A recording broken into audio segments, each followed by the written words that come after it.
thank you very much for joining us today for another live recording of Like Clockwork, which is a podcast of Chicago filmmakers. Just to let you know about Chicago filmmakers, we are entering our 50th year as an organization. We offer film classes, a place for anyone to gather and make community within the film scene of Chicago, with screenings year round. And two of our largest productions, which are the Onion City Experimental Film Festival and the Reeling Chicago LGBTQ plus International Film Festival. Onion City Experimental Film Festival starts March 30th. In addition to that, we also offer a number of community building opportunities, workshops, other events for networking, including our new workforce training, which allows folks to apply for free training as production assistants for the film and TV industry of Chicago. I'm really excited because today is our first Chicago-based podcast where we're going to be joined by three extraordinary members of our local film community. What you just saw was an excerpt of the movie Ventana by Edgar Jorge-Baralt, and I am going to have those folks introduce themselves to the rest of the audience right now. Floyd, Edgar, and Andrea are all important members of our community.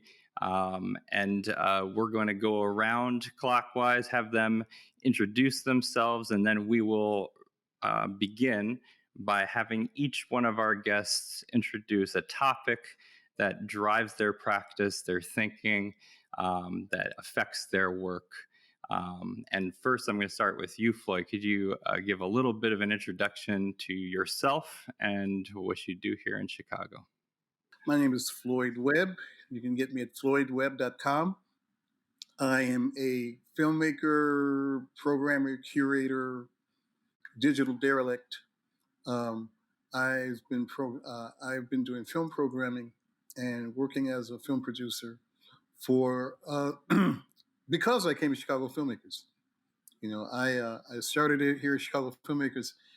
I was a photojournalist for a long time. I came back from Africa. I left for Africa and came back. And Joe Hoffman was one of the founders of Chicago Filmmakers. And I came and volunteered. And it was here that I stopped doing photojournalism and made my first film. But what I had learned, because going back and forth to LA, was that there was no audience.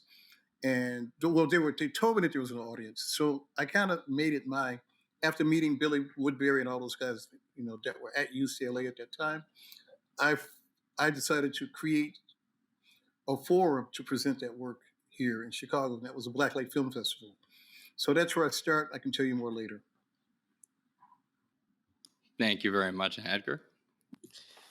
Hi, everyone. I'm Edgar. I am a recent Chicago filmmaker, meaning I have arrived recently in Chicago. Before that, I was in Los Angeles for a while. And thank you, Em, for inviting me.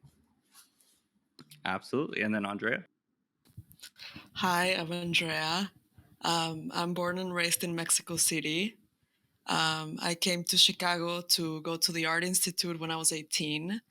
I consider myself an interdisciplinary artist. I went to school for film studies and photography. I like to say that my practice is in fine art photography and my career is in film.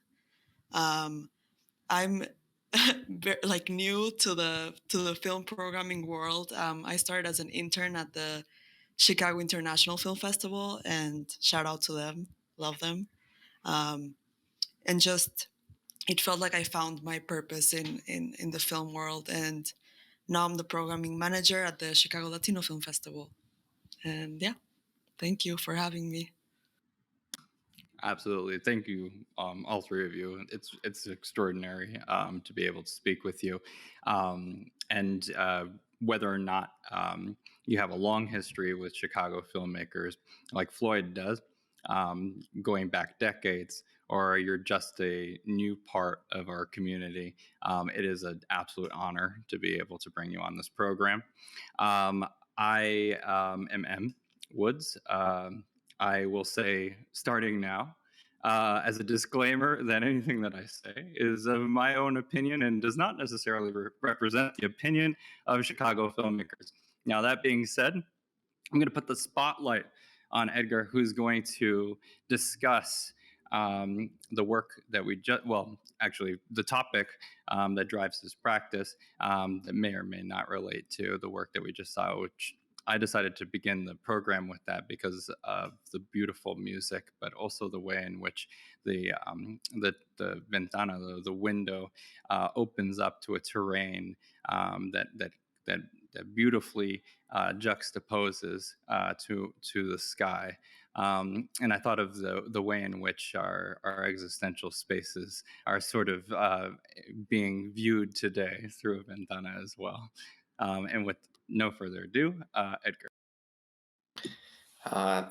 Yeah, actually, I think the topic that I had chosen to present today kind of kind of parallels or is presented well with that clip that you showed them, because I will really want to talk about the temporal dimension of images. It is something that I keep going back to and thinking about a lot, and that moment where the music comes on that you played, it's a moment in which in the film we're trying to recreate a picture from my parents when I was way younger.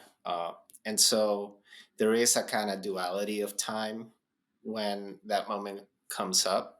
It's also a moving image, but we're trying to hold the pose long for a long time, like a tableau. So there, it's speaking also to a sense of time stopping. But I also think that time stops in a linear way, but my intention was to make it move in different ways, in more imaginative ways. Because I think one of the things that really inspires me about filmmaking is sort of how it makes time, it gives a sort of plasticity to time. It makes time malleable.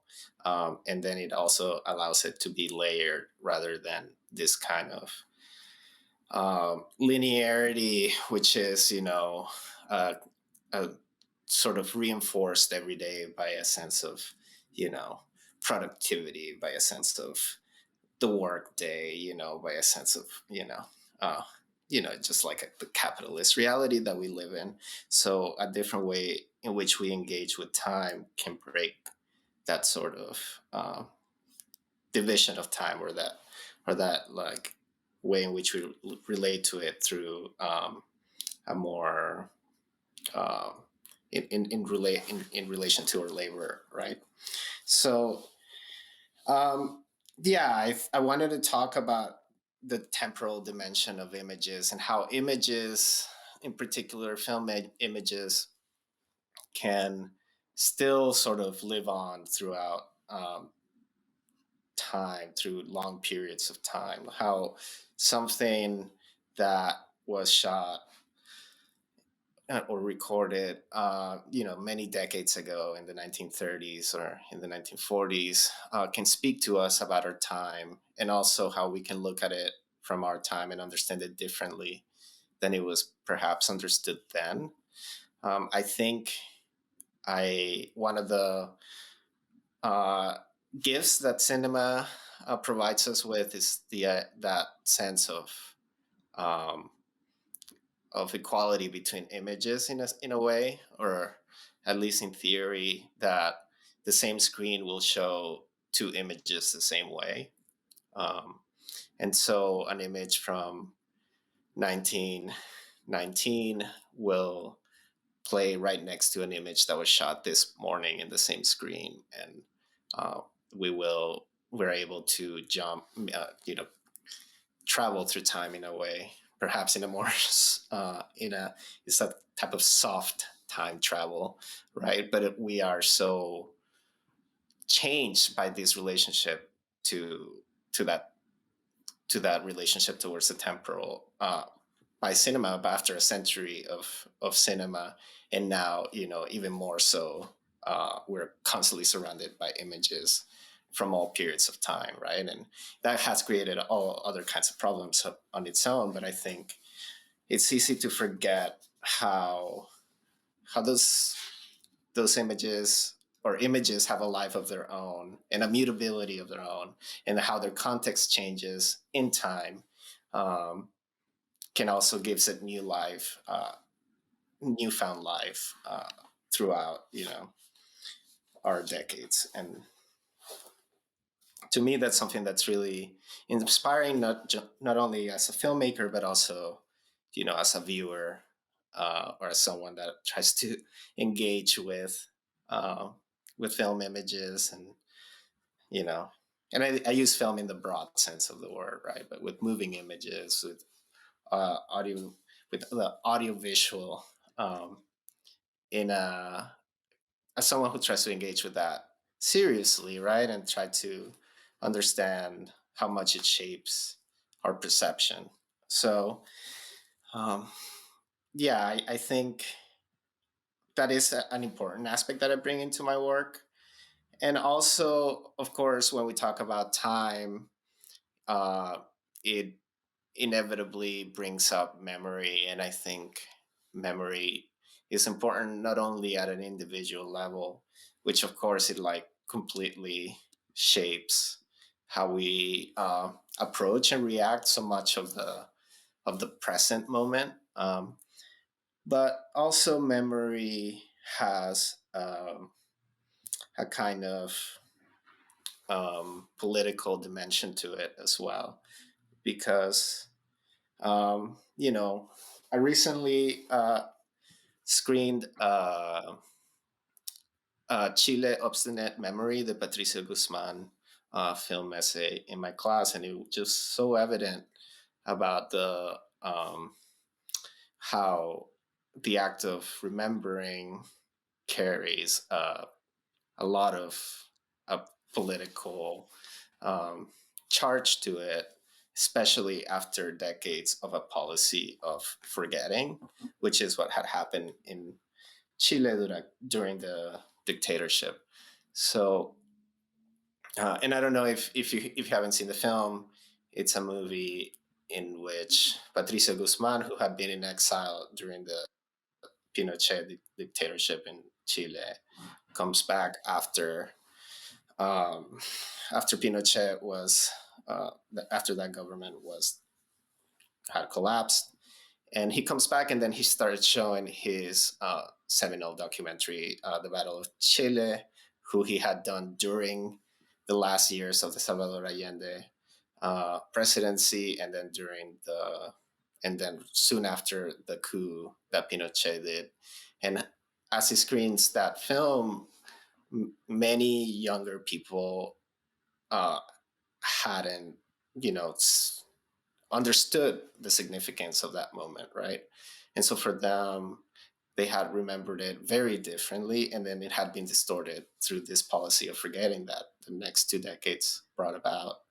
And also, older people who had lived through it, had, you know, not only been encouraged to forget it, but also had kind of, made themselves forget it as a self-preservation um, way, because as we know, that dictatorship resulted in a lot of political disappearances and persecution. So, but yeah, then the act of remembering at that moment becomes a very it's another tool in a kind of political engagement, basically. And so to me, that is something that I'm thinking about a lot in general, as we seem to, be entering in some parts of, the United States. But I don't know. I think it could easily happen anywhere. A kind of policy of forgetting. Um, I lived in Florida for a while, and I think right now in Florida there is a lot of policies that are being promoted about, you know, uh, not allowing universities and schools to talk about critical race theory or to talk about LGBTQ issues. And I think that is a full policy of forgetting, right? So it's very important to then encourage a kind of memory, right? And cinema allows us to bear witness, and that it may be that right now those images don't accomplish everything that we hope that they do, but maybe in 20, 30 years, they can refer back and create, you know, a way of understanding this moment. And I think I've spoken for about 10 minutes, but I can keep going. Thank you so much, Edgar. And I'm going to put the spotlight on Andrea now. Hi. Thank you, Edgar. That was really something amazing. Um, so I kind of want to talk about how it's no surprise that Latin American films and filmmakers have been way under the radar and way underappreciated, especially since the beginning of the 2000s. And I think it's partly because there's this idea that all the work that gets created in Latin America is mainly political. Um, and the mainstream media in the West pays very little attention to new and upcoming filmmakers. Not only that, it forgets about radically important uh, Latin American filmmakers that have had their moment but were soon forgotten. Um, some contemporary filmmakers that come to mind are Tatiana Hueso, Reigadas, Fernando Frias, Cristobal Leon, and Joaquin Cosiña, whose films actually, The Bones and the Wolf House, were programmed by our last programmer, Sophie Gordon, who is now a programmer at the Chicago International Film Festival. Some of the works that I've seen from Latin America are some of the best films I've ever seen in my life, and they come nowhere close to being talked about, much less streamed in the United States.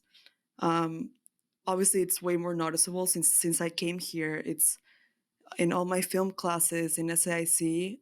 It's they're barely talked about. Yeah, we talked about Regadas and Post Tenebras Lux, but like that's it. I had to take a Latin America cinema class for for teachers to talk about Latin American cinema, which to me is insane. But yeah, so even though films that deal with politics or have political undertones are still being produced in Latin America, um, they feel way out of reach for mainly young Americans that really have no grasp or any idea of political history in Latin America. But there are a lot of incredibly interesting and groundbreaking traditional and experimental films that are breaking through the establishment. Um, to me, they feel like a breath of fresh air in contrast with, honestly, dizzying films that the United States has been producing that feel incredibly gimmicky. Um, there are exceptions with indie filmmaking, but I've noticed that even films that could be considered indie have been massively commodified, digested, and spit out for bigger audiences. I see this mostly through A24 produced films. Um, One could argue that it could be because of the money that Hollywood injects into films for mass consumption, or new algorithms that are being generated by harvesting data from already existing films in order to create easily sellable films. And while these reasons are true, I believe that most importantly, it is because Latin American, Portuguese, and Spaniard filmmakers have a distinct touch and sensibility in relation to the environment that heavily reflects on their films, from subject matter to visual cues and aesthetics. Um, this is mainly why I believe that the Chicago Latino Film Festival is such an important institution, not only for Chicago, but for the world. This is also why we're trying to reach that younger audience that has no idea what's going on beyond the United States. We want these films to be seen, appreciated, and we want a reaction from people to just know what's going on beyond the United States. I want to talk about some of my, I don't want to say favorite, but some films that come to mind that I think are incredibly beautiful and groundbreaking. I want to talk about Amy from Paraguay by Paz Encina. She immersed herself in this marginalized community and listened to their stories about how the people are being chased off their land. And based on the knowledge she acquired, she made a dreamy, magical, realist film about a little girl called Amy. I think it's a must see. Another feature film that I believe is incredibly important, especially in today's world where climate disasters feel like an everyday occurrence. We see it in Ohio. Is Laura by Lucas Bambosi from Brazil. It takes place after an environmental disaster in Minas Gerais. A Brazilian geographer returns home committed to discovering how mining has both shaped and harmed her home. And she's committed to discovering how this has affected the region and its inhabitants. I'm also really excited about the shorts that we programmed this year. I think they're amazing. One that really stuck with me is Sad Machines by Paula Michaels from Argentina. It is a story about robots and machines that have become sentient. They complain while talking about their own existence.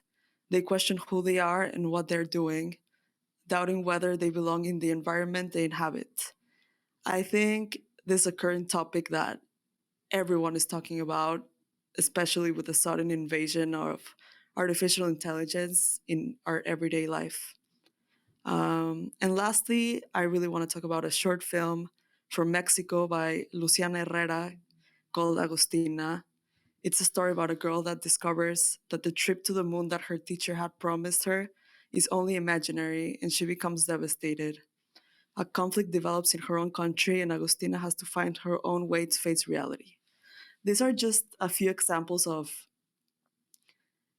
the incredible program that we have created this year, and I really want to encourage Chicagoans to come to the festival and really open their minds to what Latin America, Portugal, and Spain have to offer for current filmmaking that goes beyond filmmakers that we all know and think about when we think about Latin America, which are Iñárritu, Cuarón, and Guillermo del Toro, which, of course, we all love their work. They're amazing, but there's so much more going on, and it's a shame that it gets lost in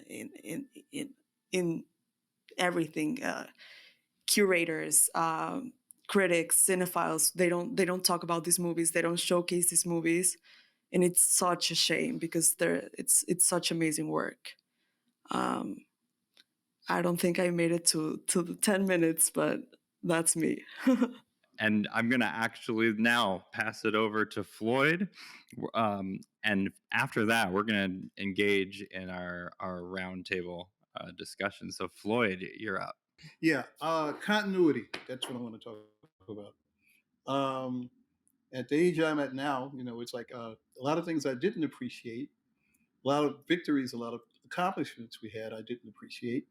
And looking back, I see, what great things did happen. When I started as a programmer, I actually started programming at Chicago Filmmakers, right? But even before I got to Chicago Filmmakers, I had actually taken a trip to Hollywood when I was like 18 years old. I was invited out there, and an experience that I had because I was invited out there because somebody wanted to look at a screenplay that I had when I was 18. It was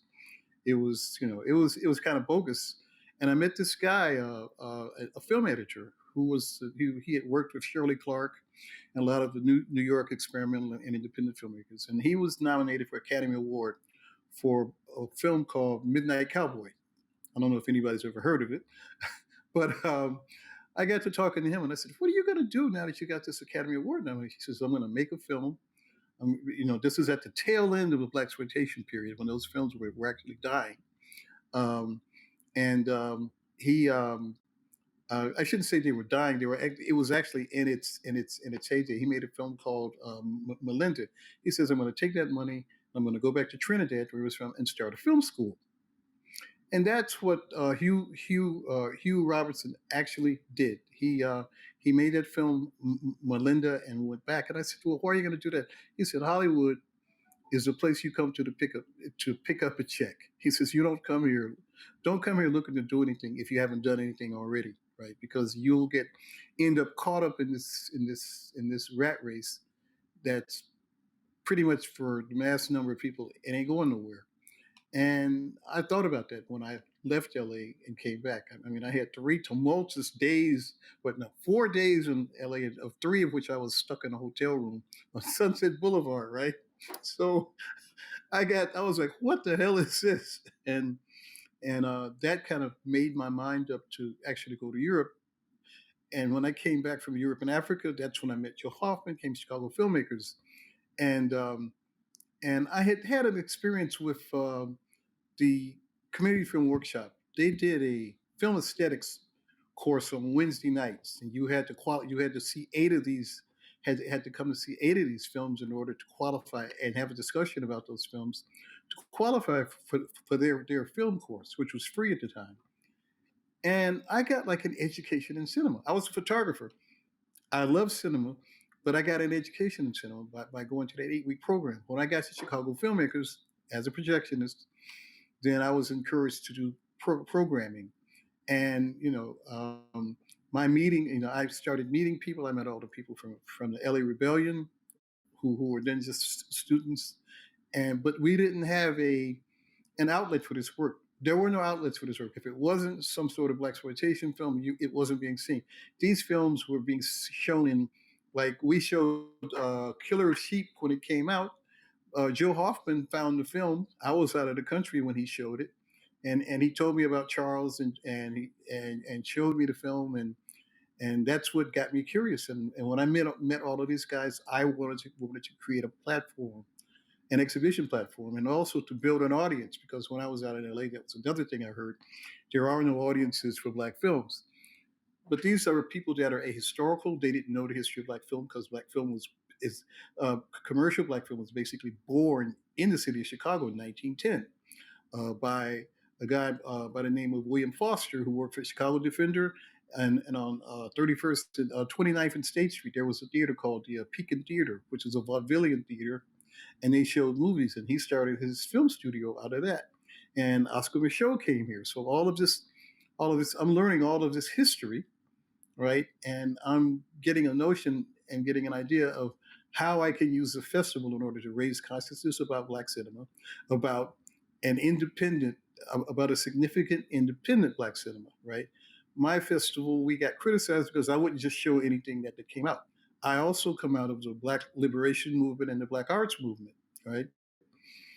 While I was part of the Rainbow Coalition, under Fred Hampton. I was also co-director of the National Committee to Combat Fascism in Maywood, Illinois. And our landlord was a guy named Chuck Kropp, who was also in the Rainbow Coalition, and he owned a theater. And we were late on the rent one time, and he says, why don't you get a film to show at the theater? I'll take the concessions. You guys collect the box. You can pay me my rent. I got in an argument over what film we were going to show. They wanted Burn, that starred Marlon Brando, which is an incredibly political film. I mean, really, it it was so political. How political was it? It was so political that the film played downtown for about 5 days, and they took it out of the theaters because it was an insightful. I mean, it was an insightful piece of work. It's probably one of Marlon Brando's best performances. But a lot of people don't know about it because, like you said, nobody pays attention to cinema, or they don't give it like uh, they don't put it center field the way they do the rest of this popular crap. that they sell. So my whole practice was built around making sure I never had to have an argument between a film like Guido Pontecorvo's and Gordon Parks' Shaft, even though I love Gordon Parks. But it was like that wasn't where I was. I mean, we had just come through a whole thing from my youth, coming through the student movement, coming through the black, working with the Black Panthers, working with the Revolutionary Union, being, being a factory worker, working at the point of production, and being in UAW. I was really conscious about what I thought needed to be done in terms of uh, I hate to use the cliche of like appealing to people's hearts and minds about what kind of about the kind of world that we can have by using cinema to teach that. When we first became involved in cinema in the early 20th century, cinema was considered a new technology, right? And a lot of black leaders saw film as a way of educating people, as a way of quote unquote uplifting the race. And a lot of those early Oscar Show's early films, did just that. Oscar Show made a film in 1920 that was called Within Our Gates, that featured, I mean, it was the conversations about race relations in the United States, the depiction of a lynching, the raw depiction of racism, what collaboration meant. Uh, he talked about how the preacher, how like religious leaders were complicit in perpetuating white supremacy. All of these things he was doing. He was being censored for it. His films were being banned and censored all over the country. But those were the films he was making in the very, very, very beginning. So and out of that experience, I created one of the first Black film festivals in 1982 at Chicago Filmmakers. It was called the Blacklight Festival of International Black Cinema. We brought films and filmmakers from Cuba at a time when the blockade was strong. I mean, it was incredible. We brought African filmmakers.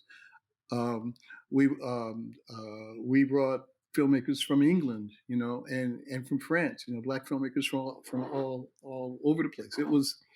And that was kind of like where it started. And from the Blacklight Film Festival, when I stopped doing it, I ended up working abroad with the BFM Festival, which was a Black filmmaker magazine. There was a guy that I had met when I was traveling in the 70s, Menelik Shabazz. I worked with him until he died a couple of years ago. We have an online magazine called bfmmag.com, which was Black Filmmaker Magazine, print magazine. And I started from Blacklight. I'm just going to share some stuff by screen really quickly. Da, da, da, da, da. Yeah. So this was the festival we started in 1982. We're planning on doing another festival in 2023. We'll see how that goes. Um, but we were doing it. Gordon Parks, Spike. We premiered Spike Lee's first film. Um, literally his first films we premiered, and then when he went commercial, we showed She's Gotta Have It. And let's see, we brought the Black Audio Film Collective from England. We did the Oscar Show thing. We did live performances with silent films. So we got this really famous jazz group, Edward Wilkerson, Eight Bowl Souls, and we showed it with Within Our Gates. Let's see, we brought other films from England that were made in the 1950s by even a white filmmaker, Basil Dearden. But this was like a jazz version of Othello. The LA Rebellion is all depicted right here. And this is Maruala, which we brought from Cuba, and we brought the filmmaker Sergio Haddad. And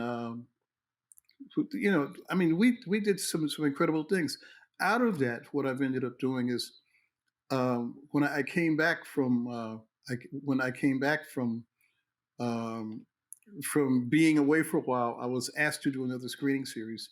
So for almost 15 years, I did a film called Black World Cinema, and at the on the South Side at the Chatham Theater, and they actually paid me to do this. I mean, they gave me a small stipend, and we did. To give you an idea of what we managed to do,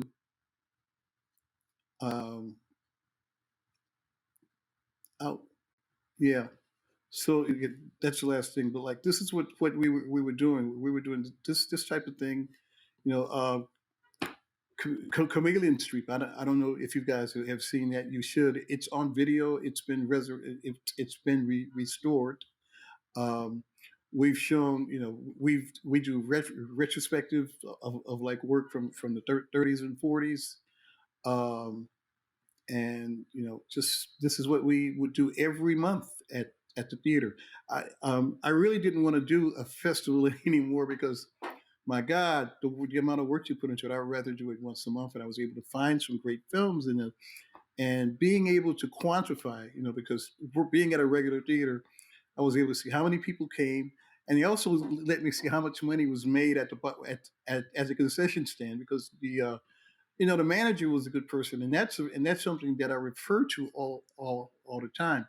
Now, coming out of that, I decided to start something called the Blackness Network.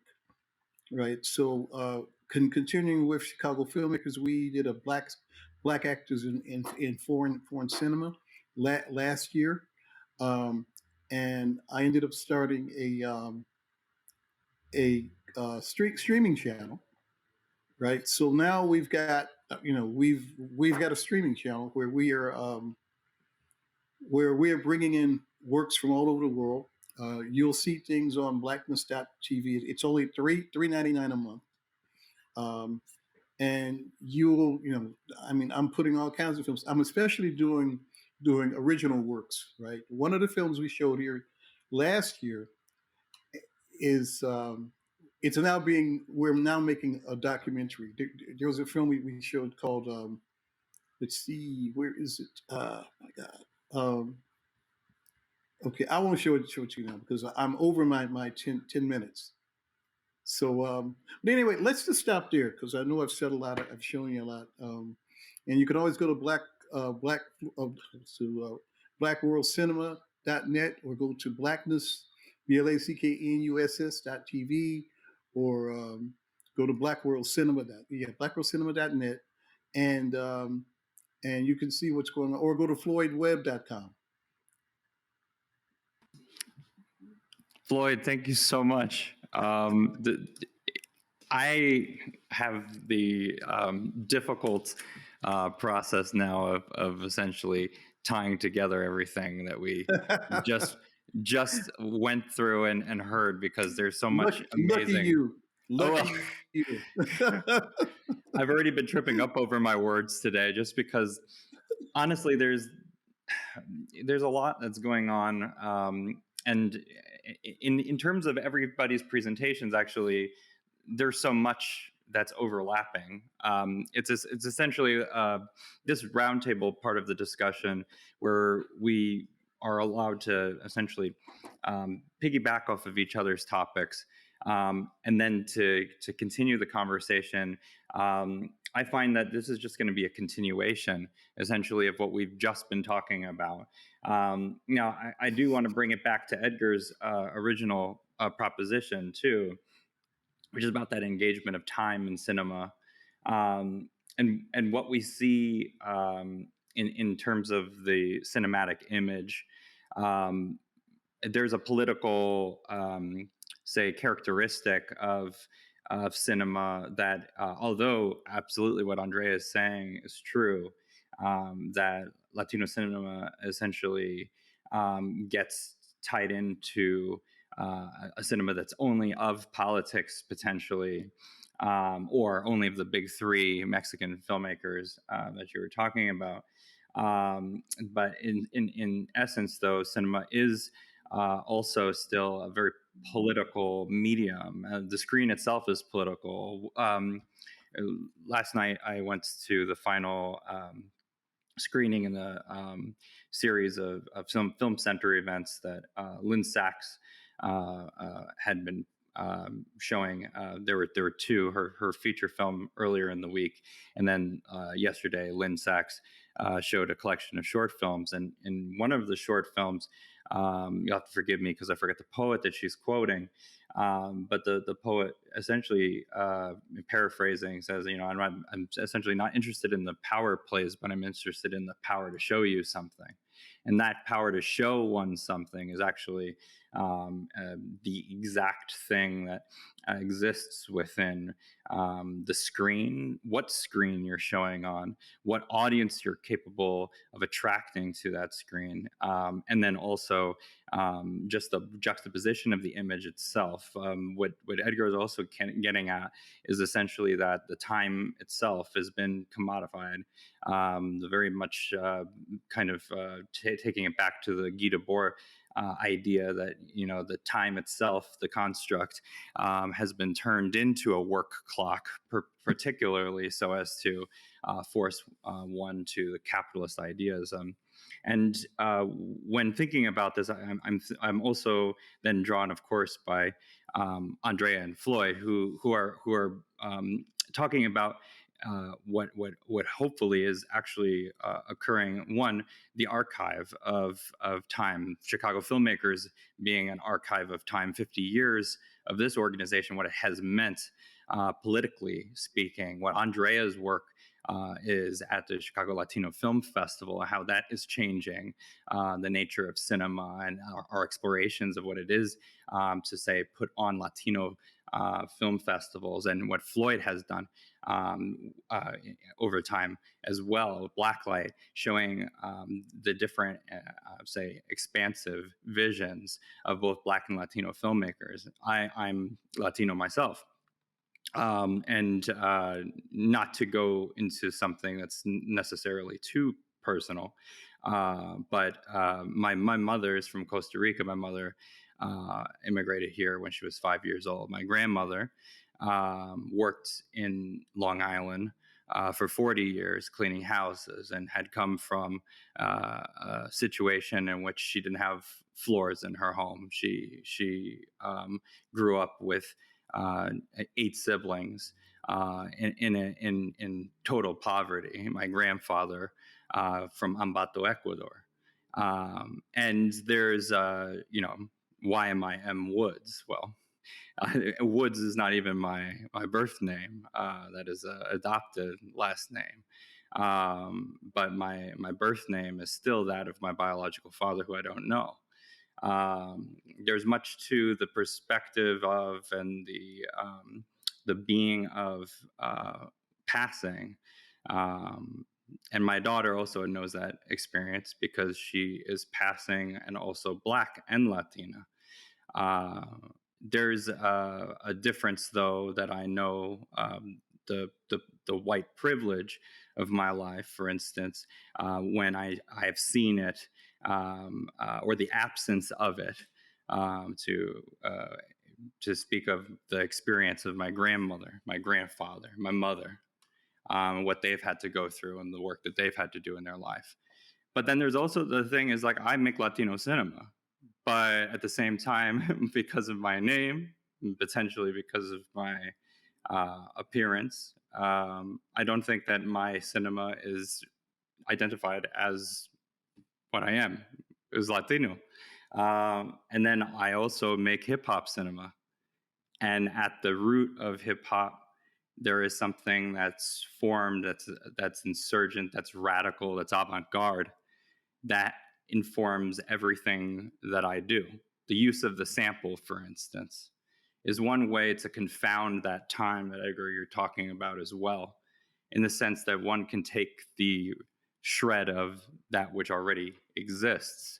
And the situationists would call it détournement as well, the idea of taking media and taking this puzzle, this map, and reordering it in such a way as to confound it. But what I choose to do is to take the thing that's the recording that may have at its basis a form of nothingness, to reorient it into something that becomes infinite, that at moments is capable of transcending, or maybe not transcending because that's such a loaded term, but recently, actually, I was speaking with Ana Vaz, at a film festival called Open City London. And Ana Vaz said to me something very important, which is to think of it as being immanence rather than transcendence. This immanence, something that approaches the infinite, sometimes that breaks the time base that we were talking about, so that there's a contraction and an expansion of it. I'll speak to also Devani and Los Ingrávidos. Edgar did an amazing job translating for Devani, who recently I was speaking to Amy Bestie of the Gene Siskel Film Center, and she did say it best. Devani is a philosopher. Off the top of her head, she can just go.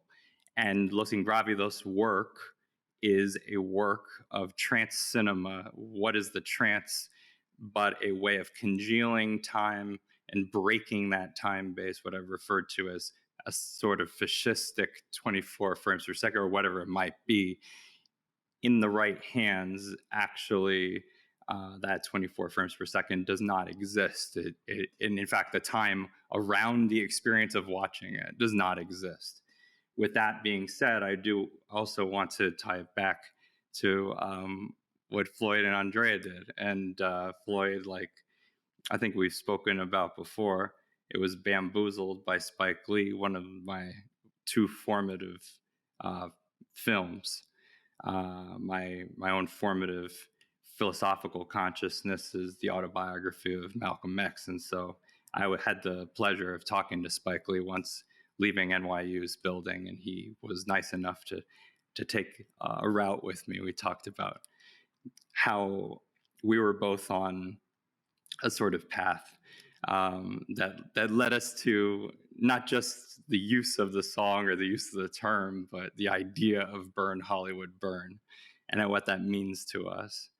And I remember that deeply. I think of all of these Latino filmmakers in experimental film and avant-garde cinema who need to be mentioned. So I'll mention them and then pass the conversation over.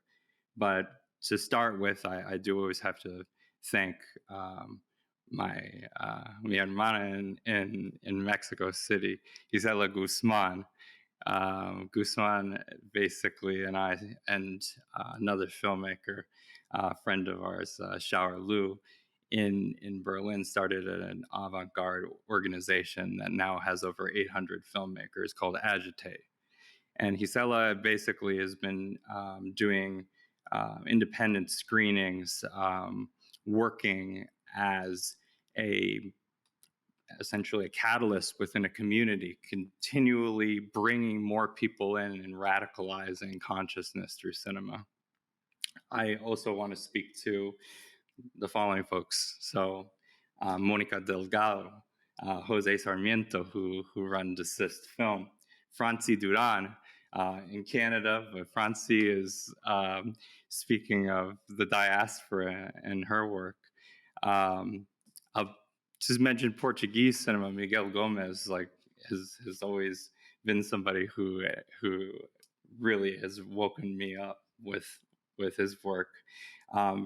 And I can't let go of mentioning the folks from Ecuador. So I will say with specific extra emphasis to Francisco Alvarez, who runs Cámara Lucida, Jean-Jacques Martineau, who he's got the French name, but he's from Guayaquil, Ecuador. I have to say Alexandra Cuesta, Libertad Gillis, Martin Baus.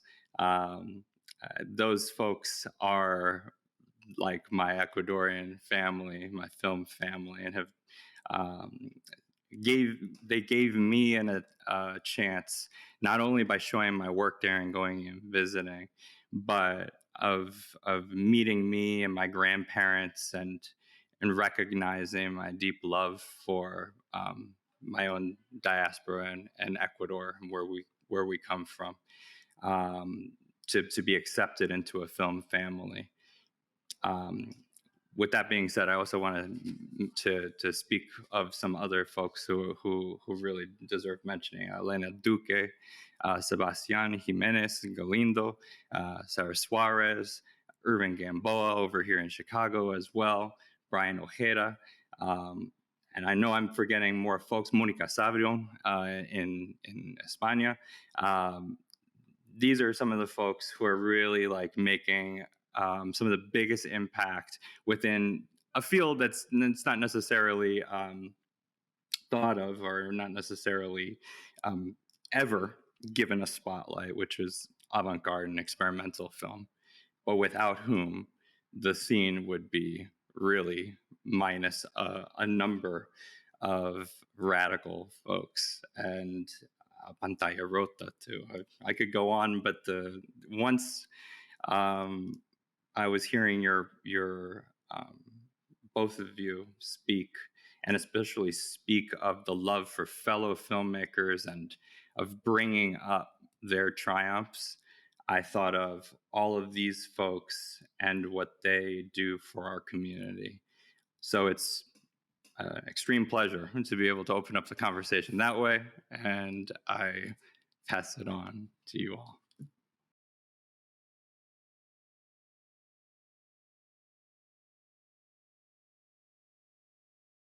Oh yeah, you can put your mic on. Don't worry.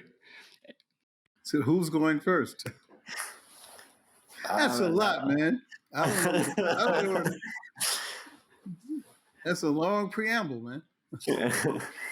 I just want to, say when I was hearing Andrea speak, just like the thought that came to my mind was, and you know, I'm sorry to bring it up because we should be past this, but the Sight and Sound 100 best film poll that gets done every 10 years, and there wasn't a single Latin American film or film by Latino filmmaker in the top 100, and I think that is reprehensible, and it's nobody's fault in particular. You know, a bunch of great people voted in that poll. That's not, but it does speak to like that idea of conflating Latin American cinema into a single way, and you know that also not only I voted in that poll, and I did nominate Maluala. Mm-hmm. You know, I did nominate that. It's just, you know, it's like they asked, you know, I don't know how many people they asked, but it's like it was the first. The only reason I got invited to participate was because I had done something for Sight and Sound earlier in the year, right? And so I was like quite surprised, you know. And I mean, because like I really don't go for that stuff, but and one of the films that I worked on actually did get in the top 100, and I didn't vote for it because I worked on the film, right? But yeah, but what I picked Maluela, I picked I think that was the only Latin American filmmaker that I picked. But Julie Dash, I can't remember who it was, but she picked an obscure Mexican neo-realist film. I have to go back and ask her what it was. Mm-hmm. Something about some orphans. What is it? Was it Mexican or was that a Brazilian film? But anyway, like, so we try. The thing about it is there's not enough of us, you know. Yeah. And you know what I mean? Like, it's like, how many of us are going to be in these situations choosing these films, you know? And then again, what does it really mean in the end? You know, the recognition of Daughters of the Dust was, that was something that they couldn't stop because the film broke. When we made the film, people banned the film. The film was actually suppressed. You know, people said that we were making a highbrow film. It was non-linear. It was experimental. And you know, Julie grows out of an entire global film experience, mostly the global South. You know, and you know, because that's the experience that they had at UCLA. You know, they looked at third cinema, they looked at Latin American cinema, they looked at Indian cinema. The cinema of the third world was where we came from, you know, because we were looking for an alternative to the Hollywood model. Yeah. And the other thing was that the politics, when you look at those early films, they really reflected a political reality that very few uh, black Hollywood films, those were films of the black exploitation movement. It was more fantasy. It was more catharsis, uh, and like feel good movies to make you feel like you're doing something. But the films that actually made a difference were never pushed. The films that really had a worldview, other than the Hollywood worldview. St. Clair Bourne told me when I first met him, Hollywood is not a place; it's a culture. You know, you don't go to Hollywood without becoming part of that whole matrix. And Yeah. and that's what we were fighting against, and it's something we still fight against because even with all of the black filmmakers that are working in Hollywood now, like the Chill movie, for example, the Chill movie comes out. They're complaining that they didn't get an Oscar nod, but they filmed a lie, right? The woman who got uh, got Emmett Till murdered revealed that she lied, and they still filmed the lie that she told, and they're sitting around arguing about why they didn't get an Oscar now. And I'm like, do I care? But it's the thing that out of neoliberalism, people like they use identity for their own crass purpose, for their own crass purposes, right? She made a deal to do this film, thinking that what she did in filming that lie that he whistled at this woman had him do a wolf whistle at this woman in this film, and to create this thing and to make her seem like an empowered person, which she was not. She was browbeat. Her husband was brutal and violent, and they gave her agency where she had none, and it's like the opportunity to tell that story, to tell the real story was there, and they botched it. But a lot of people make that trip to Hollywood and are willing to do whatever it is to being there is more important than anything else. So. I just wanted to circle back for a sec to the sight and sound poll. I think it's the clearest symptom of media and visual illiteracy about Latin America filmmaking and filmmakers that happens in the United States. Not only when we talk about filmmaking in general. It was such a shock to me when I came to SAIC, which is a school that prides itself in like having such a big international body of students, and it's just like so shocking to me that not only is it not taught in classes, like you have to take a specific class for Latin American filmmaking.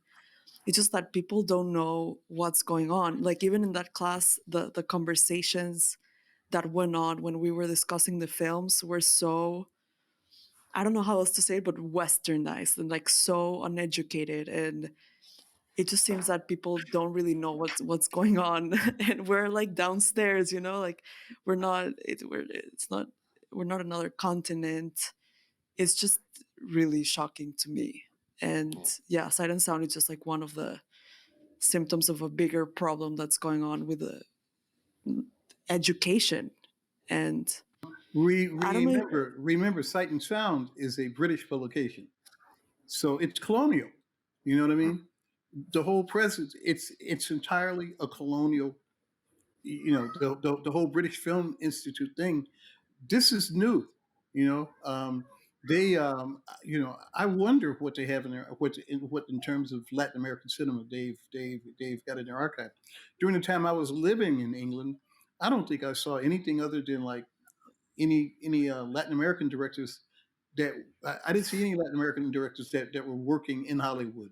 They don't If you even weren't consider Latin America. They don't. right, They don't have a classification for what is yeah, Latino, yeah, which is yeah, like yeah, hmm bizarre. I mean, I went to yeah, Oxford, and applying to Oxford, hmm I mean, I wrote what I was, but there was not a column for what I was. It's hmm just like the whole white, not Hispanic, right? Like well, that's the way that we so it's and like, yeah, sorry. in England, if you're not white, you're black, meaning that they had a black film workshop program, right? And not only were Indians and Pakistanis considered black under the British system, but Turks and Greeks were considered black. strange thing, like Wow. I'm not, like the identity politics thing. I'm really, like, I mean, that's why we formed the Rainbow Coalition in order to kind of defeat um, this whole notion of using identity politics to identify what our interests are no different from the interests of all other people of color under white supremacy. And that's what the Rainbow Coalition was about. And that's what that's what I've tried to maintain Mm. consistently since 1969. You know, and so it's like it's a battle, right? It's a battle, and it's up to us to really keep this thing pushing. I mean, like one of the things Chicago filmmakers can do, which I mentioned a long time ago, is we need to pull together this type of work and send it on tour throughout Europe. You know what I mean? We could be an instrument to make that type of thing happen in order to raise consciousness about Latin America. Julie Dash and her friend Barbara McCullough, in order to get black films, when she was at UCLA, they went to Cannes Film Festival when they were still in school, took a bunch of the films, set up in a hotel room, and showed the films to people from a hotel room. That's how the black film movement got started in Europe. People don't talk about that because they weren't famous. Nobody knew who they were, but we knew that we had to build our own audience for this work, you know, because nobody was trying to help, and like 25 and like what 30 years later now, we end up in this poll, and it's like, but what does it really mean? Julie Dash just got fired from the Angela Davis biographical film, the Angela Davis feature drama about Angela Davis, and the reason she ended up getting fired was they told her that they wanted to make a family film and not a political film about Angela Davis, about her on the Wow. run, about her on the run. You know what I mean? And and then when Angela Davis found out that Julie was no longer on the project, Angela's like, well, what do we need to do to bring you back? And Julie was like, just pay me my money. I don't want to deal with these people anymore.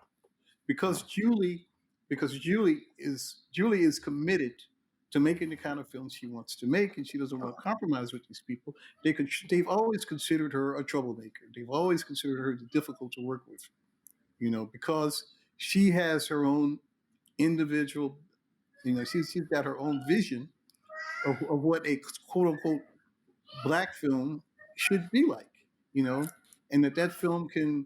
I mean, one of the. Um,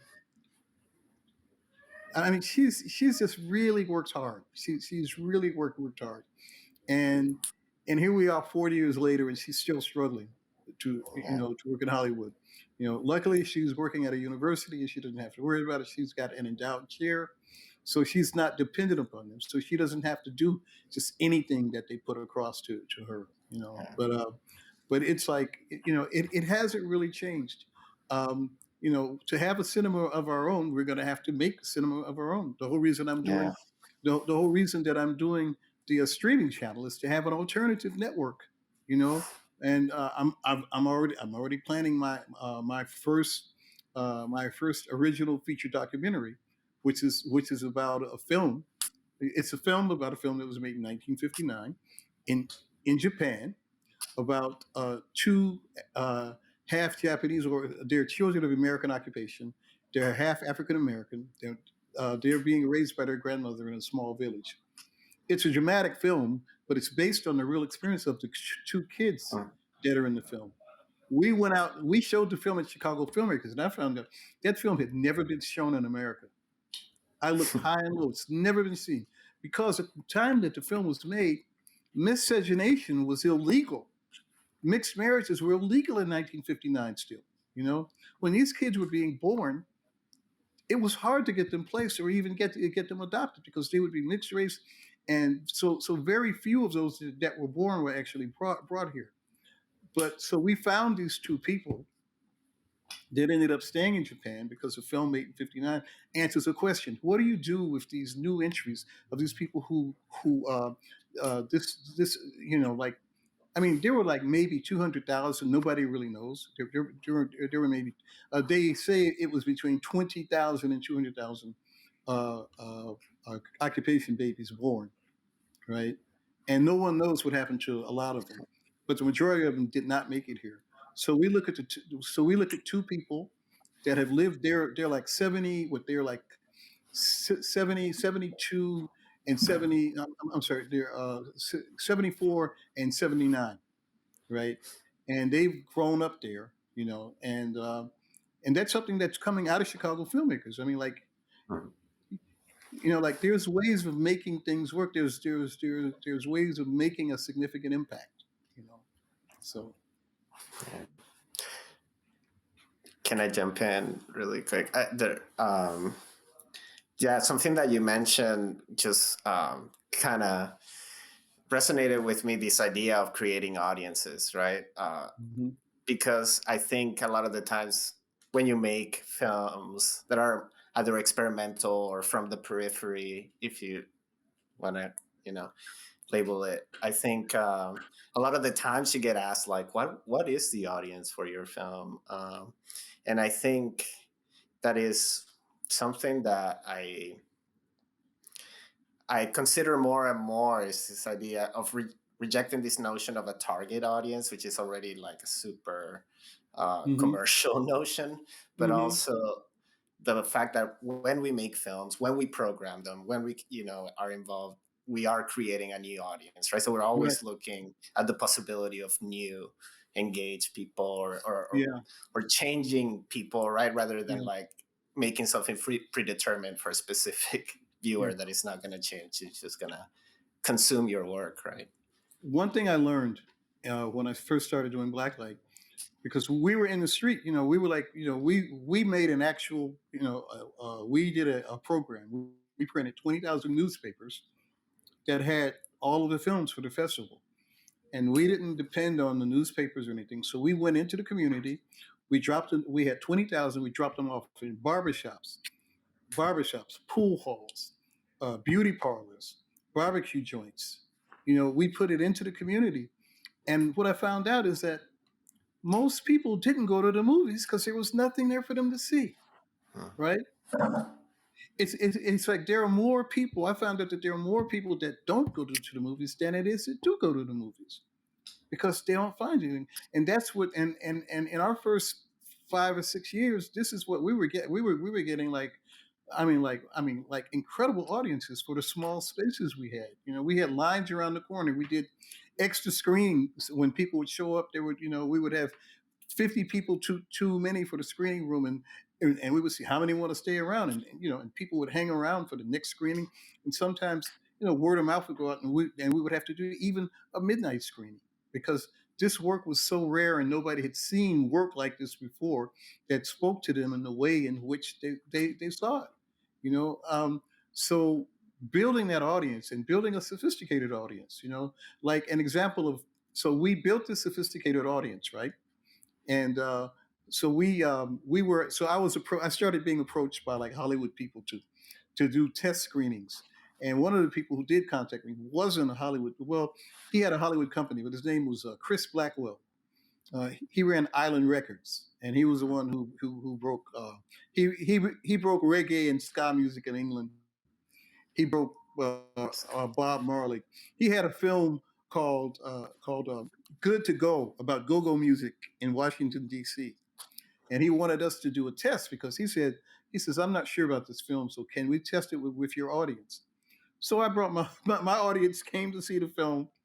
They threw popcorn on the screen and walked out because it was I mean it was some there were some very horrible choices made in that film. You've got a woman, everybody's mom is sitting at a bus stop, waiting on the bus, going home from her job in the middle of the night, and she gets attacked by these guys, by all these young guys that attack her. And people are like, this is some crap. And they didn't accept the images and they walked out. And and when they left, I was like, I went to Chris. I said, Chris, well, what do you think? He said, well, the audience has spoken. I'm not releasing this, and he didn't release it. He's one of the rare people, but the thing about it is he understands because his company broke She's Gotta Have It, but he also broke Kiss of the Spider Woman, which was a Latin American film. Chris had a whole different idea, but he turned it over to somebody from Hollywood who ran the company into the ground, right? So it's like there's a constant battle to create these authentic voices, but Hollywood's not designed for that. My term is always that Holly won't, Holly ain't, Holly can't. It's not Hollywood. You know, you know, and this is the thing. This is the thing that I came up with after talking to Hugh Robertson back when I was 19 years old. And it's been a constant struggle. I picked these like Don Quixote projects that are, it's like tilting windmills because people, it's not the kind of, it's not the kind of thing that Hollywood likes. A lot of times audiences don't know what they would like until they see the film. You know, Goldman, William Goldman, the screenwriter, said in this book, he said that in Hollywood nobody knows anything. They act like it, but they don't know anything. They just keep throwing stuff until it sticks, and they've got the resources to actually do it. But if you or I walk in there, they're quick to say, "Oh no, that's not going to work." You know, the space is not made for filmmakers that operate outside of a Hollywood paradigm, outside of outside of a patriarchal paradigm. I ran up against the patriarchal paradigm with black filmmakers when we did Daughters of the Dust. These guys called me over to all the guys making the Boys in the Hood films. Man, why did you get involved with that film? Don't nobody want to see that shit. Oh, that's a highbrow film. It's a woman-led film about women. And I said, so you're saying that nobody wants to see a film? I said, well, why were people standing around the corner at the Fine Arts Theater on Michigan Avenue, right? Why did they, why was it that the film ran, every day the film ran, it was a packed house? They moved the film because a Hollywood film had to come in and they wouldn't make space for it, Ebert and Siskel saw the film and they like basically poo-pooed the film, right? And I had to write letters and make all kind of noise.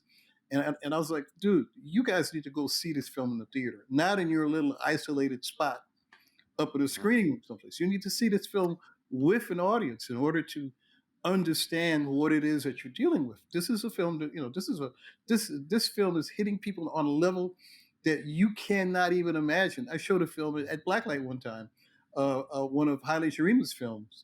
And I had a film critic tell me, her name was Pat Aufderheide, by the way. Pat Aufderheide looked at the film and she came to me and she says, Floyd, I'm not qualified to write about this film. At least she was honest. You know what I mean? She didn't know what to make of the images that she saw. She didn't know what to make of what he was doing was something that she had never seen before. And it's it's a film about a black Vietnam veteran who's dealing with Hollywood, who's trying to fit back into a society he never fit into in the first place, And it was something, she was honest enough to tell me that. So I wasn't mad about her not writing anything because she told me up front, I don't know how to do this, But we filled the screening room anyway, So it's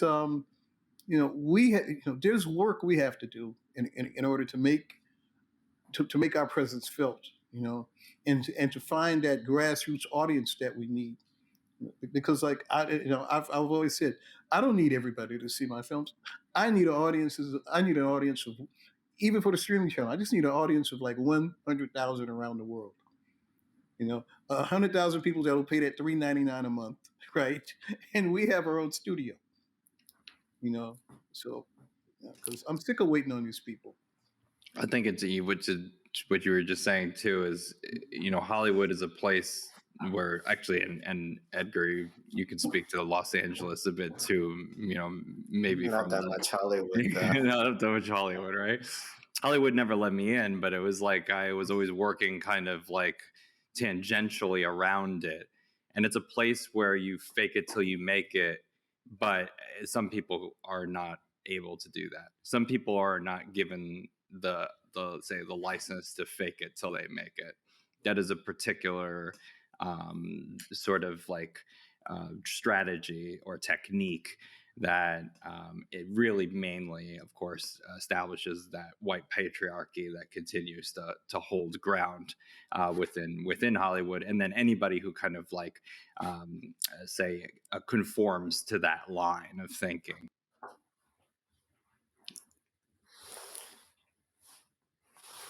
Yeah, I just wanted to say something.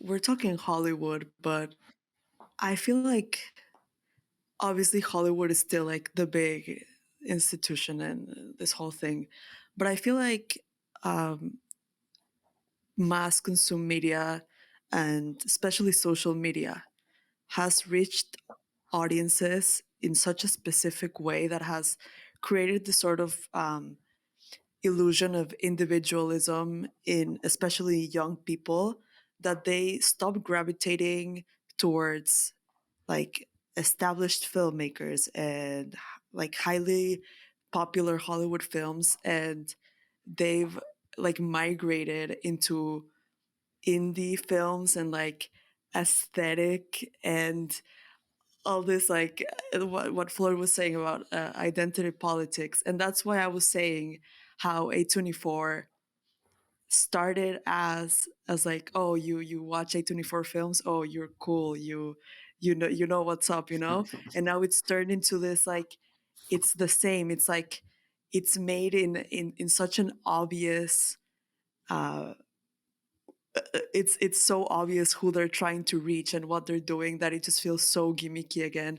And I feel like it's this never ending cycle of, we know what you want now, so we're gonna give it to you, and then it loses all substance and meaning. And especially with uh, these companies that are creating algorithms based on already existing films and like compressing them into numbers and making films that are so easy to watch and so easy to sell.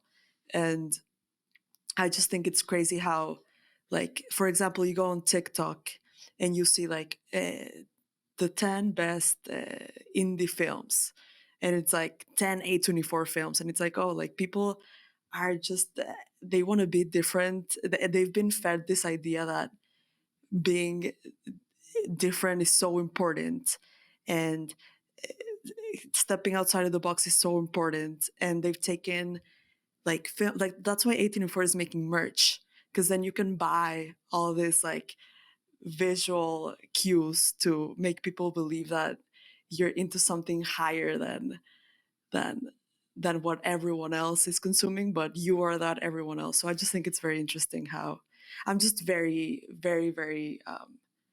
like in shock at how A24 has just like impregnated like into everyone's like life and visual way of communicating. Yeah,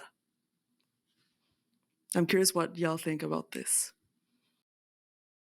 Yeah, there's a when you become part of that system, you become part of that system. The problem with like with Island Pictures that I was describing, Island Pictures was different from other Hollywood companies because Chris Blackwell made his money off, basically with black culture. His first song was, I always told Spike, if it wasn't for a song called "My Boy Lollipop," um, She's Gotta Have It would never have made it in Hollywood. Spike's film had been rejected by every company in Hollywood. And I got a call from somebody at Island Pictures because I knew Chris from like living in London, and asked me if I could introduce him to Spike at the San Francisco Film Festival. You know, and that's what happened. It's like they talked to him, they had us premiere the film, and I mean the film sold out just based on our little 20,000 copies of the paper, that still photograph sold that film, and um, but then Chris turned the company over to a Hollywood executive. The film was dead. The company was dead in 3 years because he started working out of his white patriarchy, right, and started making the films he wanted to make. And all he was doing is what Hollywood was already doing. So no more a film like Kiss of the Spider Woman. No more She's Gotta Have It. You know, Chris had wanted to start a black film division at Island. He squashed that, you know, because he had to go back and run the record company, and he thought he could trust these people. And basically, that's what happens when you go there. The thing, you know, it's like Spike was smart. He didn't stay in Hollywood. He went back to New York and started 40 Acres and a Mule out of that firehouse. And he basically built his own studio by doing TV commercials between films. He was doing constant TV commercials in order to make money. And that's how he stayed afloat. And they periodically just try to Because if exile he had to depend on him Hollywood, anyway. it would happen. Mhm. Yeah. You know, so this thing. So it's like Hollywood is obsolete. Hollywood's obsolete. You know, Francis Ford Coppola said that back in the '80s. Francis Ford Coppola said the next film star was some little 12-year-old girl with a little video camera, right? Who was going to be able to do everything she needed to do without Hollywood. You know, the way Reginald Hudlin got discovered at Chicago Filmmaker was that one of the Selznick descendants, you know, the big Hollywood film pioneer from Selznick Studios, his son or grandson came here looking for independent filmmakers, right? And he asked specifically for a black independent filmmaker that had a completed film. And Reggie was editing a film in our basement, and that's how he got his entree into Hollywood was through that meeting. But then he's been that Hollywood filmmaker. You know, I ain't mad at him. You know, but that's the world he chose. Whereas you have Charles Burnett, who tries to stick close to the things that he believes in and tries to make the films that he really wants to make. And you know, and like they're two different people. Uh, um, Charles Burnett's films celebrate the culture. You know, um, Reggie's films a lot of times take a lot of license with the culture, you know, and it falls into this kind of, you know, it falls into sort of the same tropes that you see all the time in Hollywood films, the ones that we can't, the same tropes we can't get away from since the 1890s, you know, since the racist films of of Edison, you know the watermelon eating contest, you know, the chicken thief, and wait, and plus there was a film made in the 1940s called House Rent Party that starred two comics, Pigmeat Markham and his sidekick Alamo. It's like it's like a redo. You know what I mean? It's like a redo. It's like uh, it's like not even in entirely the same content in like new not even entirely new clothes. You know, it's just more contemporary. That's about it. Yeah. I think also with A24, they are a brand. I mean, they're so concerned with branding and with like target audience. Like they really have a well-defined target audience, and it just happens to be um, very young. They also kind of fill the hole of Miramax and of the Mm-hmm. Weinstein Company. Like when that wasn't cool anymore, then like completely stepped in and like grew so much more. Mm-hmm. But then like made use of like a kind of algorithmic way of curating and of not only selecting the work but targeting it to people, and it just yeah, I agree with you. It's kind of scary, but we'll see. Yeah. Like again in 10 years, what that results in. I would even But say that. Oh, sorry. What were you saying, Floyd? yeah, no, I was going to say that Hollywood agents sit up late at night looking at YouTube, looking for the next big thing, and trying to discover the next big thing. They depend on on my son and my grandchildren's generation to tell them what the next big thing is, because they look at not only the algorithm, they look at, well, who's got the most users out here, right? Doesn't matter what it is, as long as if they got a million views, if they've got a million views, those people are getting phone calls, And the thing that I'm always concerned about is like, I take the example of MC Hammer. MC Hammer was selling a million records before he got a record deal, right? selling 1 million records. Soon as he signs a record deal and gets in bed with the record company, he goes broke. You know what I mean? This is the it's the same game. It's the same game over and over again. You don't need they don't make you credible. You make yourself credible. And until we can get that into people's heads that like some of these guys are making like they're making like $20,000-$30,000 a month. So what do you need Hollywood for? You want a bigger head, or you just want to keep doing what you're doing?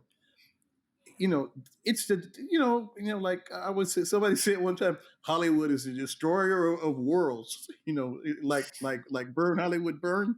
It's like it's a way of going and losing yourself. It's like it's making that deal with the devil. And there's a way in which the algorithm itself is while it might be seemingly more democratized, the algorithms that, for instance, choose what content shows up more often on a Facebook, on an Instagram, on a YouTube, for instance, they themselves are pre-programmed so that if there is the appearance of radicalized content or content that's transgressing, and we call it content, right? But the work, like if there is a possibility that art could exist within that particular stream or system, is only going to ever elevate the art that also allows for a flow of capital, right? The capital that if art is so potent within a particular given say stream, and sorry, you're gonna hear like a fire truck pass by, but if art is too potent within a given stream, despite the fact that it may actually appeal to a larger audience, let's say, these audiences are still being pre-programmed in a way to have addictions. They're being given or prepped by the media that they consume, by the personas that they're able to put on themselves, to continue to buy into a sort of corporate identity.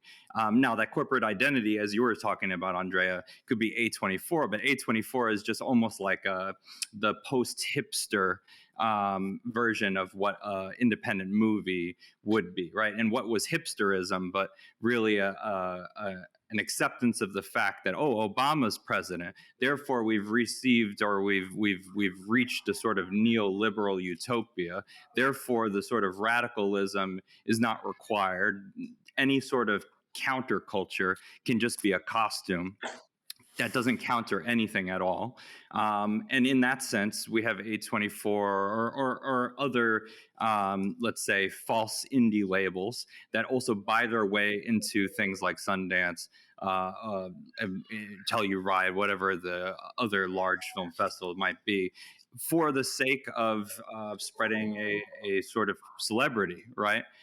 It's really the reach that one might have. It's really all a popularity contest still.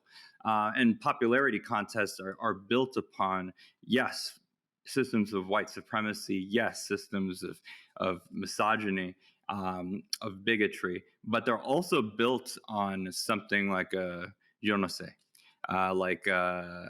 je ne sais quoi, right? Like this cool, this capital of the persona, of the appearance, of how you speak.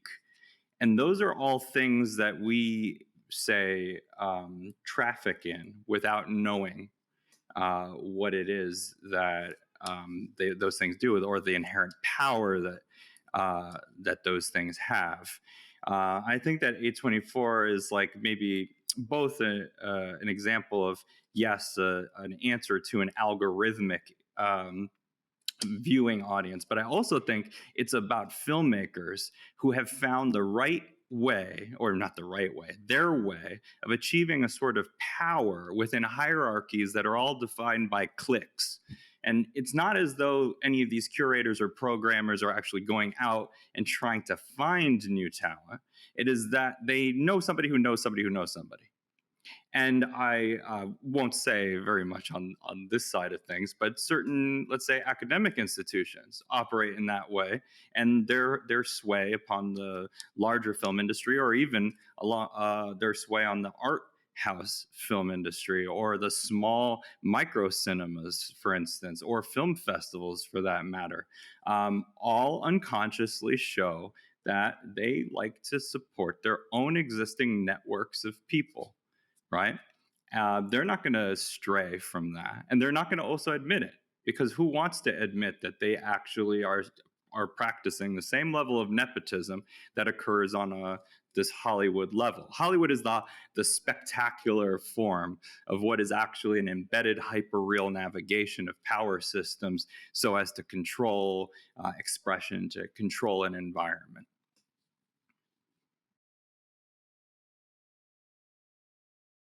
Well said. Yep. All of that. All of that. And, but so moving forward, like I'm in like my probably last 30 years. My granddad lived to be 103, and setting goals. My goals are really to help train a new generation of people, because I want to go to the beach. I want to, what I mean? I want to be able to pick up my phone or my tablet and say, "Hey, what's playing? What's playing at Chicago Filmmakers?" You know what I mean? This is the thing. We have a power that I don't think people really realize we have already. You like we should have. Chicago Filmmakers should have 40,000 followers who want to spend $1.99 or something in order to look at films either here or technology gives us. The only thing stopping us is perception. You know, perception. Perception and recognition. Who gives us credibility? We still give it to mainstream media. We look to mainstream media for our credibility. And we don't try to build that credibility. Like musicians, indie musicians do this so well. Hip hop people do it so well. You know what I mean? They're able to do this. When Prince left the record industry and called himself the artist, based on the contractual name he called himself the artist. His audience followed him, and he continued to make money because he used the technology. And so the musicians have. I mean, I come out of a musical background too. I was with the AECM, the Association for the Advancement of Creative Musicians. We played free jazz and creative music. And while we didn't get big audiences here in Chicago a lot of times, we would go abroad and there would be 10,000 people in the audience. You go to these huge festivals, and it's like, and we played the music not because we were trying to get 10,000 people. We wanted people who appreciated the music to subscribe to the music. And you find your audience, and that's how you find your audience, But the thing about it is you have to tell the audience what you want, the way Prince did. Prince said, "Hey, I want you to buy my music directly from me. Don't go to the record store, right? Buy it online." And people loved him that much. I mean, because the guy was a phenomenal artist, and he was incredibly smart, I piggyback off of that. I will fully admit I'm Wu-Tang for life. And what is Wu-Tang, right? Wu-Tang is and I'm, mind you, I don't know how I feel about the whole Hulu thing, right? But at the same time, Wu-Tang was. Oh yeah, no. I didn't even watch it. I want to say, just in case the RZA ever watches, right? I don't want to. But we could love RZA and not like that movie. That's right. That's right. But it's like it's that 5-year plan, right? Divide the industry, bring them against each other, rep the brand though. Like, and what's the brand is what you make for yourself, because I think that's key. All of these filmmakers, and you're right, musical artists are way better at doing it, but it's also because like filmmakers are like almost afraid that they're going to be caught repping something doesn't have clout, that's not cool enough. Yeah. And at the end of the day, it's like, so what? Yeah. That's always interesting to me. You do the thing. I mean, using films that were made that are classic now. They're considered classic now, but that classicism is really, it's a real neoliberal thing because it gets picked up by MoMA, it gets picked up by all of these, all of the arbiters of culture, the people who identify what significant culture is, you know, and we knew what it was when we made it. That's the reason we made it, because we wanted something that was uncommon, something that had not been seen before, right? And it's like, whether it's uh, oh my God, what's his name? Bill Gunn, people like Bill Gunn with like Ganja and Hess. Ishmael Reed, who's an author who made this incredible soap opera that was just like some really crazy experimental stuff. Like lots of characters. Um, it was and they did this thing because, not in order to become successful in Hollywood, because they had an idea in their minds, and those ideas have sustained. I was in those guys that I was sitting with, who were all those guys, from the black hip hop patriarchy, the black gangster movie uh, uh, uh, uh, patriarchy, told me that film, that nobody cared about that film, and I told them basically that 25 years from now, nobody's going to remember the films that you guys just made. You know, they talk about Boys in the Hood. They talk about, but the rest of that stuff, we're still talking about Daughters of the Dust. You know, people are still discovering that film. They're discovering the other films, but things like Daughters of the Dust, Ganja and Hess. Those things are, there's a resonance in those things. There's a cultural resonance within that work. It's eternal. Every generation, this work is going to be rediscovered. I mean, like, I saw this thing. I saw this documentary about Diego Rivera the other day that I found on YouTube. That's fascinating. Made in 1933. He's in Detroit. Doing murals for the auto industry, and Frida Kahlo is in the film too. I never imagined something like that even existed. But when I shared it with people, everybody just went crazy. How come we haven't seen this before? What's the name of it? Sorry, what's the name? I'll have to I'll have to send you the link to it, because I can't remember the name, but I've got the link stored, right? But it was like, I mean, it's about 35 minutes long, and you see them in a way that you've never seen them before, doing the work in a way that you've never seen it before, right? I mean, it's a treasure. And I just stumbled across it online, and because I've been a Frida Kahlo fan freak since I was in like about fourth grade, because in our fourth grade class in Chinatown, we had a teacher who took us to the Art Institute all the time, and she would show us stuff, and tell us these stories about these artists, right? And and that's how we got introduced to stuff. We got introduced to the stuff in elementary school, you know, and that work resonates.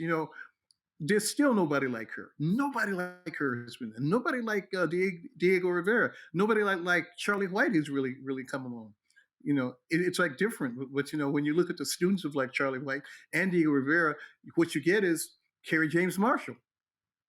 If you guys know who he is, so it's like, there's a continuity, with this outside culture, with this so-called renegade culture. Renegade culture defines popular culture, and we give it up, right, for recognition by them. Yeah, and they archive the work. It becomes inaccessible. Yeah. It becomes stored away. And it's like, it's something that as artists we need to rethink it. I watched people last year talk about NFTs. They were talking all this crap about NFTs, right? Everybody was talking. I mean, 24 hours a day NFT from January of like 2021 to the end of the year, right? Until the middle of 2022. And like, I did NFTs because I was curious. I wanted to see what it was like. But it was easy to find out. The average NFT only sold for about between the $75 and $150, right? and they were selling NFTs like it was Tupperware, you know, like, I'm going to show you how to make this, but you got to give me $250 in order to join my site, blah, blah, blah, blah, blah, pay all this gas and things. And down the road, it's going to have value. But right now it didn't, because people go for the hype first, you know?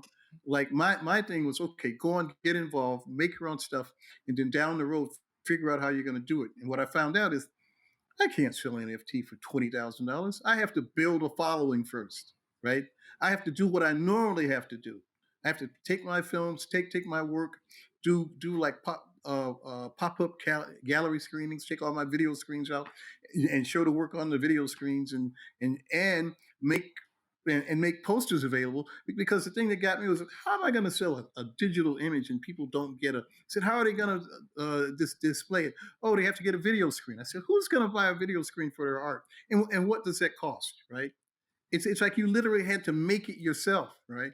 So it's like, so none of it made sense to me, because I'm not a person to, to like follow that just follow like a sheep. So anyway, sorry to cut this conversation off, just because we are at the tail, well, actually past the tail end of our time together. But at the same time, this conversation could go on for hours, because I feel there's so much robust, amazing.